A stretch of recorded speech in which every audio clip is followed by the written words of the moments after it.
most people that I come across are trying to discover their values and define their values in a completely wrong way. How is it like Wheel of Fortune? Well, if you're as old as I am and you used to watch the old version of Wheel of Fortune, when players would make it to the bonus round, they were allowed 5 consonants and 1 vowel. Does that sound familiar? 99 out of 100 people would choose S, T, L, N, R, and E. And why would they do that? Well, because they're very common letters in our language.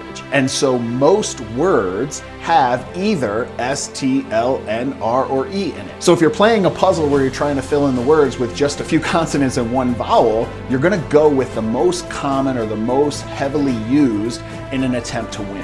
When I come across clients and I sit down with them and say, hey, the first thing we're gonna do to get started is we're gonna define your values. And they say, oh my gosh, Charles, no problem. I already know what my values are. I'm really excited. Great. Let's hear them. This is great. This is kind of a head start, if you will, in our process of working together.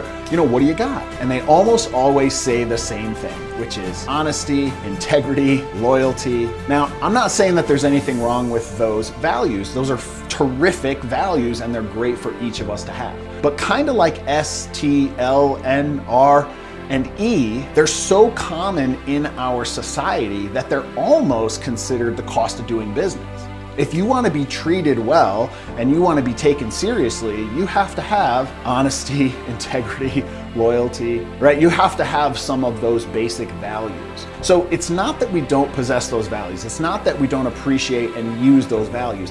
But like I say, they're kind of like society's cost of entry. In order to be, categorized as anything other than a criminal, you have to interact with people through those values.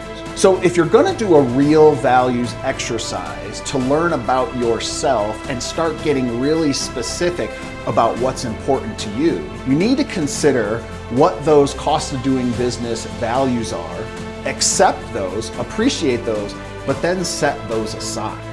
And go back through a comprehensive exercise, kind of like mine, of course, right? Gentle plug there. But I developed my values exercise specifically to overcome the traps and the pitfalls and the shortcomings of all those other exercises out there that just kind of put it out there and say, yeah, pick a few, it's great. The truth is, the real power of doing a comprehensive deep dive into your values is it comes up with, ideally, those top 3 to 5 non-negotiable personal values that are specific to you.